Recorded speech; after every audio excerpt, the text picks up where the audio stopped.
I'm the gig geezer in Wood Lane.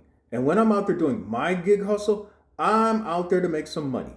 I want to help you maximize your gig hustle.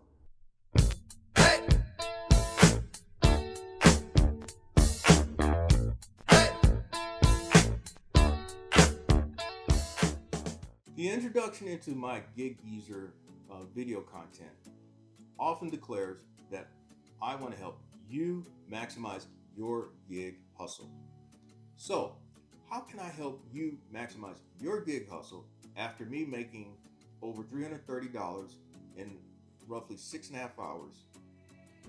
I think it's human nature wanting to run to the nearest camera and at first opportunity upload a video on YouTube or any other social media platform to boast about how I made $300+ in a day.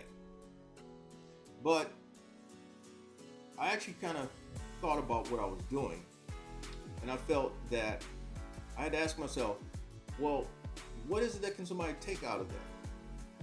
Rather than me just filming a personal victory lap.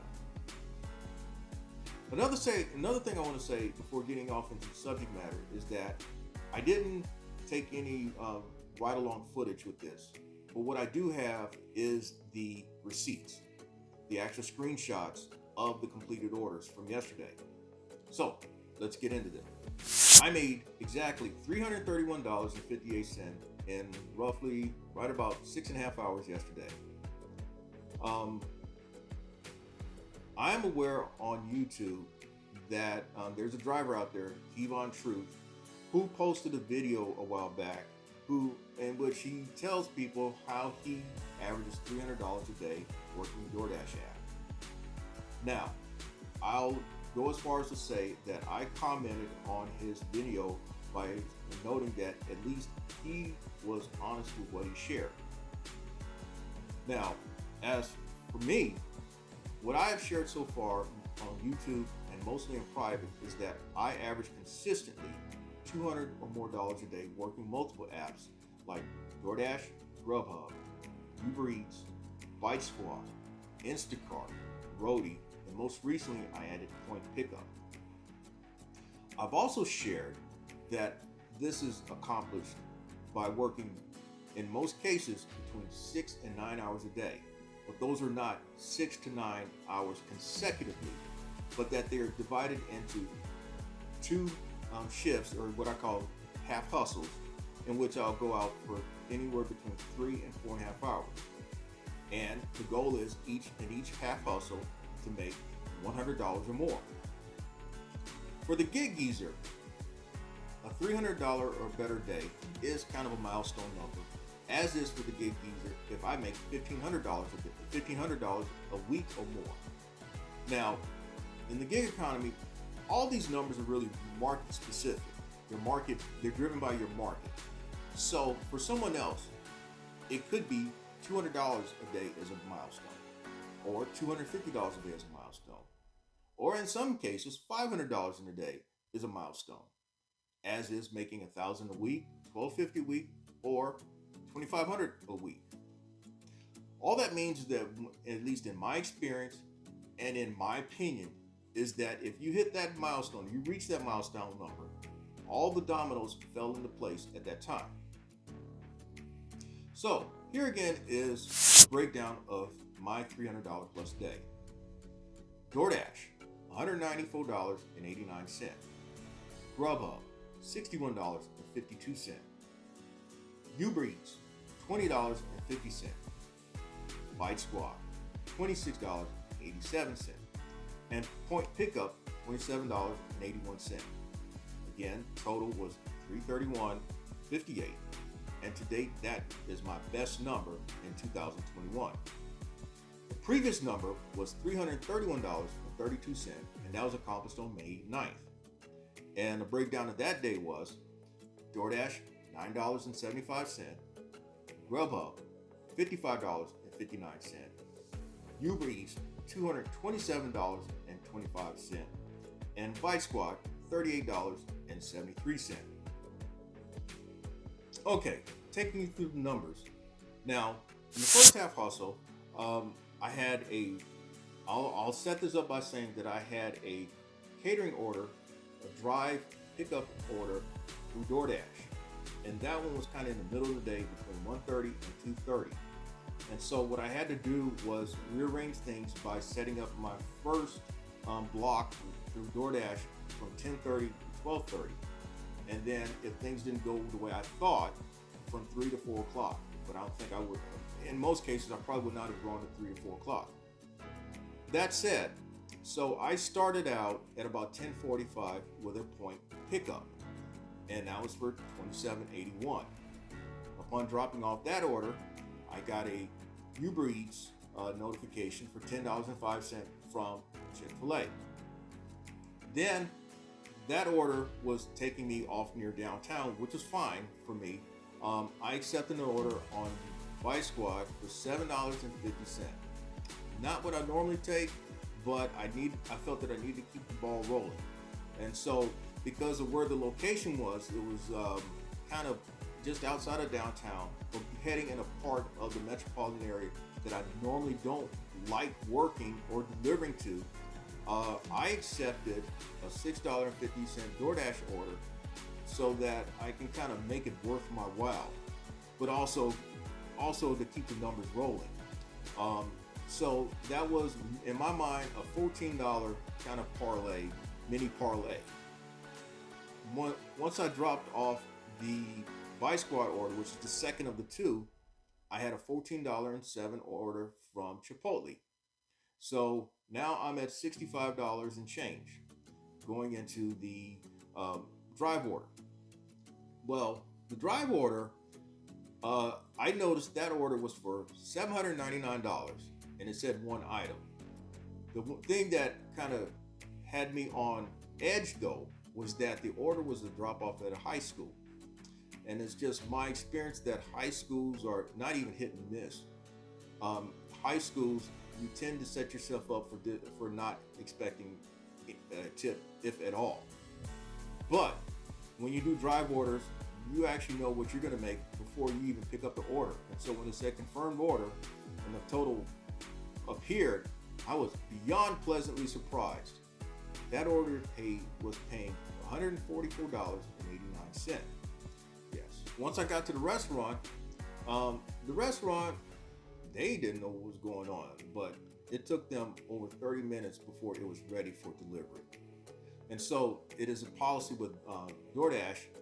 If you have to wait more than 30 minutes at the restaurant, they will bump your pay an additional $5. So I was at $149.89. And the first half hustle ending at just a little over 3 hours, between 3 hours and 3 hours and 15 minutes at $215.79. Now, if I probably not had a Gig Geezer channel, I probably would have called it a day right there. But I must admit that my ego kind of kicked in, and I wanted to see if I felt up to it. And I'll say that as well. If I felt up to it to go out for the evening half hustle, if I can hit 300. I knew that if I had a typical geezer hustle, I'd be over 300. So what I did was, I just, at about 5:30, I turned on the apps, and I figured, well, if I don't see anything worth my while, I'll just call it good. But I got drawn out of the house when there was an Outback order not far from me, 5 minutes away, and the drop-off location being about 7 to 8 minutes from where I'm at, paying $12. Well, that ended up paying $12.75. Then, upon leaving that subdivision, I got two notifications. One was from Buy Squad for $19.87. Then I got one from Grubhub for $38.41. The thing is with Buy Squad, this is the most frustrating thing about these guys, is that you don't know where you're going to go until you hit order as picked up. It worked out in my favor that, I was going to determine I was going to get that take that Grubhub order. And if it took me longer with the Buy Squad order, so be it. But it worked out that both orders were actually within 7 to 8 minutes from each other. In fact, if I were to show it on a map, Upon dropping off the Bite Squad order, it was actually en route. It was literally en route to the Grubhub order. So it worked out well. Now, upon dropping off Grubhub, I got a notification from DoorDash at Wild Wings in the nearby mall area from there that for $11.75. Now, the only thing I was concerned about with that order was that I may be broaching contract violation for taking too long to get there. Well, as a backup, I'd accepted a Uber Eats order at a restaurant, and that was for $10 and change. By the time I got to Wild Wings and marked as a ride, Uber Eats had offered stacked $11. Well, I did not accept the stack. Uber Eats then tried to entice me again with another stack order from the same location. In both cases, the reason why I turned them down is because of the way the route would have gone.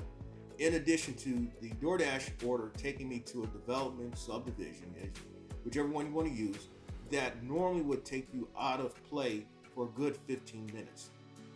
Well, dropping off the DoorDash order, it paid $13.50, and predictably, I was out of play for a good 20-25 minutes.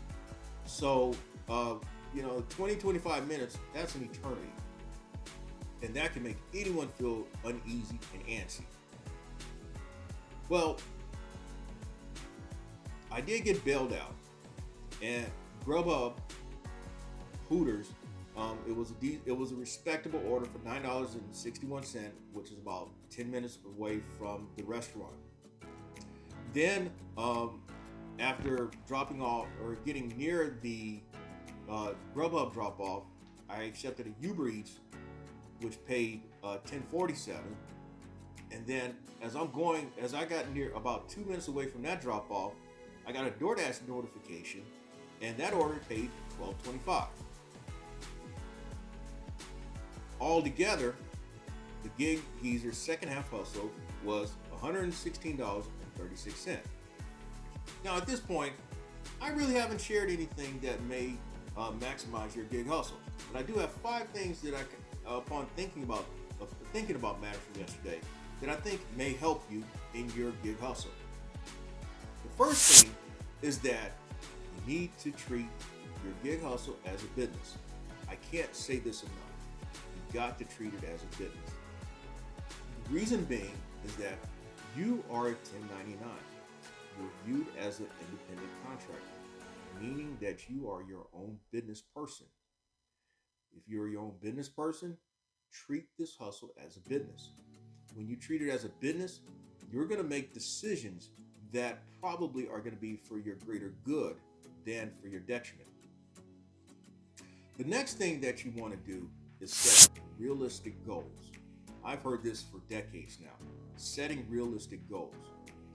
For me, the goal of $200 a day is not something that I just started out. I evolved into a $200 a day goal. When I first started in the gig economy doing just Uber and Lyft, $100 was a good day for me, at least in my opinion. And then after about a year, I began thinking that maybe I could hit 200 in a day. And I did. And my best rideshare day has been 250. Now, notice my order selection, the selection of orders or the completed orders. That's another thing if you could draw away from this. Personally, I, at least 97.5% of the time, I accept and complete orders of no less than $8. For somebody else, that could be a different number, but this is all based on your comfort level. But I accept and complete orders of no less than $8, 97.5% of the time. The remainder of time, usually those orders in the $7 range. But I must admit that during this week so far, I've accepted $2. I have accepted 2 orders for $6.50 because things had just gotten so slow, and that I felt I needed to keep the ball rolling. Now, the other thing is that as you already have seen, I work multiple apps. Working multiple apps affords me that opportunity to be as selective. Of course, that means I have a very low acceptance rate across all the platforms. That's fine. The main thing is, at least with DoorDash, is the completion rate where you maintain at least 80% or more. That's the only app that really harps on that. The other one, Grubhub. Well, if you want to meet those levels, you gotta accept and complete 90% of orders, and I don't think that's realistic, at least not in my market. Now, I also go on to say that the numbers that I just gave are for single orders.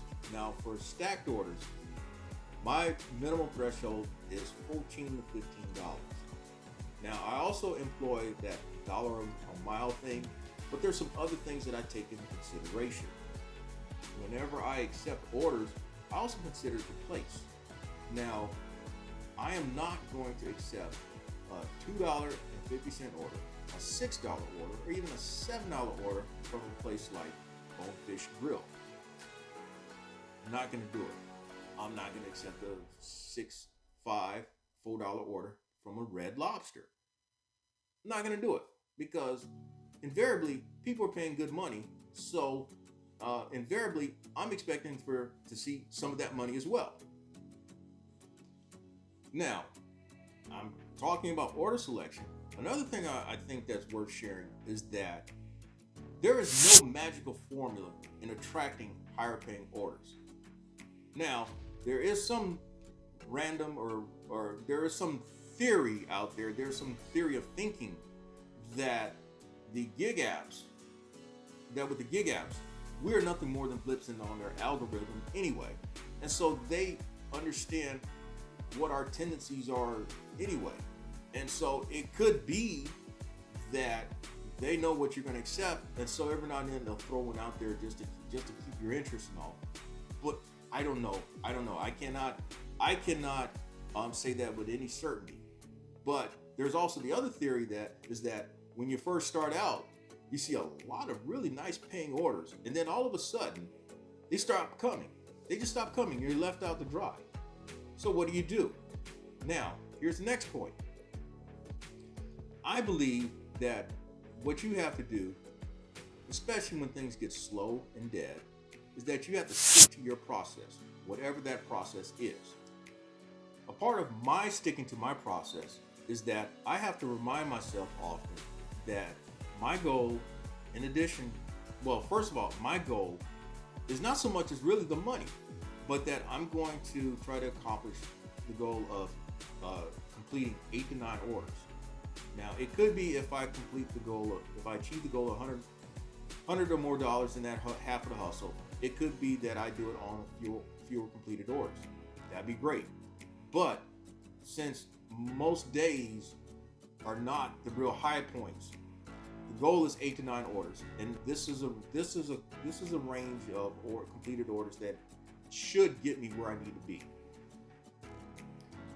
Now, another part of sticking to the process, in my opinion, is that when things do get crazy, they do get slow and dead, hey, don't panic.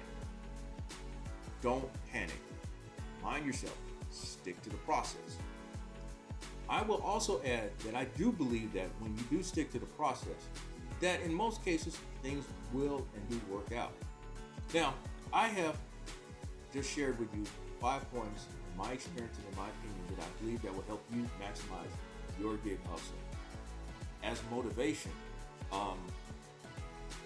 all I can say is that as market conditions allow, I do believe that if you apply these 5 points, that they will help you maximize your hustle. And so until next time, I'm in Wood Lane, and may your hustle continue. Thank you for checking out this segment of the Gig Geezer. Hopefully the content I've provided in this segment will be of help in your gig hustle. Hey, click that subscribe button so that you can receive notifications of future Gig Geezer segments. Also, hit that like button. And if you have any questions or you'd like to pass useful information on to the Gig Geezer, you can email me at giggeezer3.5 hustle@gmail.com. Until next time, I'm Inwood Lane, and may your hustle continue.